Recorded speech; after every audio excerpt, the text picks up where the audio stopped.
Donc pour cette séance 9, on va passer sur un format un peu différent de ce qu'on a pu voir donc précédemment, à savoir une séance de mobilité.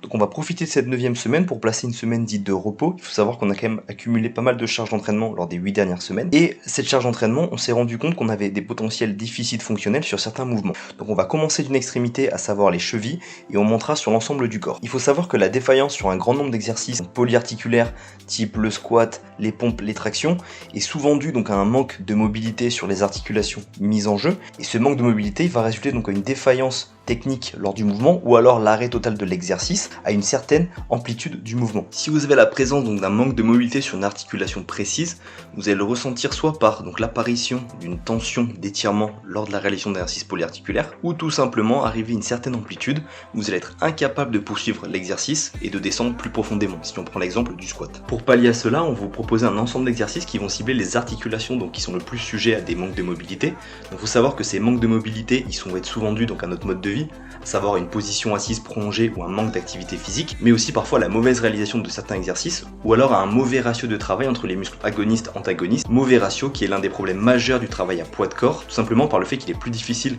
de solliciter au poids de corps la chaîne postérieure que la chaîne antérieure. Tout d'abord pour la cheville, donc on va commencer avec 2 exercices. Le premier ça va être donc en position de fente genou à terre, on va faire un travail donc d'inversion et d'éversion de la cheville. On va donc rentrer le genou à l'intérieur et à l'extérieur de notre centre du corps, tout en conservant donc le talon et la pointe des pieds au sol. Cet exercice il va être intéressant notamment sur tous les exercices donc de passage à un appui, où on va avoir besoin justement d'avoir un certain contrôle, une certaine mobilité de cheville pour stabiliser notre articulation. Deuxième exercice qui va cibler la cheville, donc là on va partir sur un travail donc au passif, donc de flexibilité de la cheville. Si vous n'avez pas de support rond, vous pouvez totalement le réaliser au sol, et l'idée ça va être à l'aide de notre poids de corps ou d'une charge additionnelle, venir exagérer donc la mise en avant du genou et ainsi pouvoir étirer au maximum.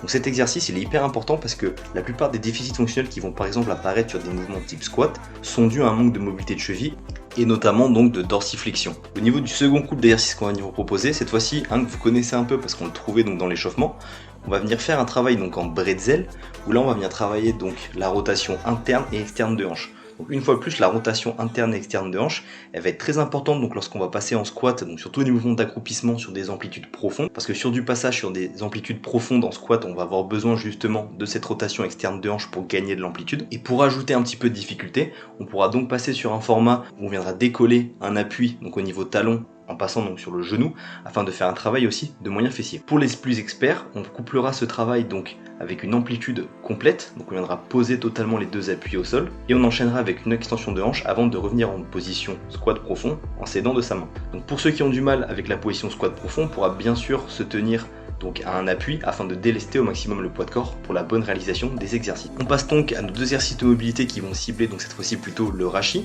Donc on va trouver un exercice d'abord de mobilité au niveau plutôt thoracique, donc au niveau scapulaire, où on va venir tout simplement serrer les omoplates et éloigner les omoplates tout en suivant donc son rythme respiratoire. Et pour la mobilité plutôt lombaire, on va suivre avec un super exercice qui s'appelle le 4-co, où on va venir enchaîner dos rond et dos creux, le tout guidé par la tête. Donc quand on réalise le dos rond, c'est le regard et notamment le menton qui vont regarder entre nos jambes, et pour la réalisation du dos creux, le regard va chercher vers le ciel. Ce travail de mobilité au niveau thoracique et lombaire, il va être hyper intéressant, notamment sur des exercices type pompe ou traction, où on va récupérer donc notre rythme scapulaire, et au niveau spinal, ça va être très intéressant pour refixer la posture. Au niveau de l'une des articulations les plus complexes de notre corps, à savoir donc l'épaule, ici on va trouver donc un travail de mobilité sous plusieurs niveaux. Donc le niveau 1, où on va tout simplement donc en position, les bras en arrière, remonter avec le plus d'amplitude possible. Donc à savoir que là, pour cet exercice, j'utilise un élastique, mais il est totalement réalisable avec un bâton.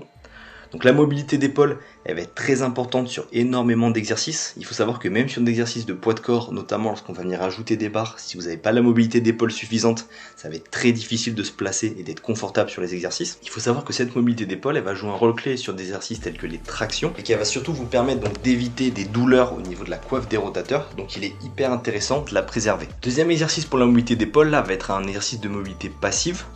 Donc sur cet exercice, soit vous pouvez le réaliser avec un support, soit vous pouvez le réaliser au sol, donc en position de prière.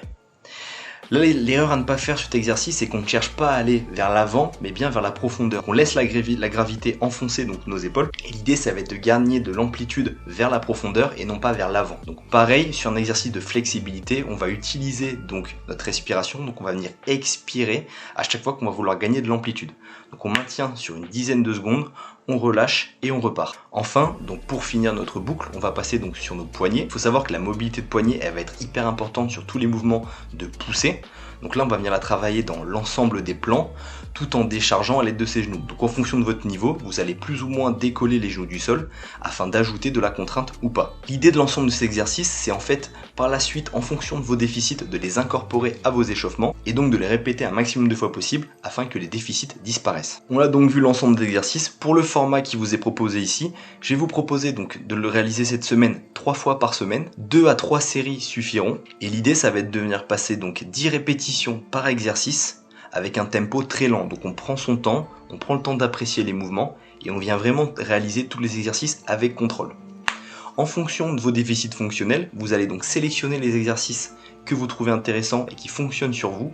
Et l'idée, ça va être de les intégrer en routine. Donc l'échauffement, c'est un super moment pour mettre des routines. Et ces exercices-là, ils vont se retrouver dans l'échauffement sur notre prochain cycle afin de pouvoir progresser sur nos autres exercices fonctionnels.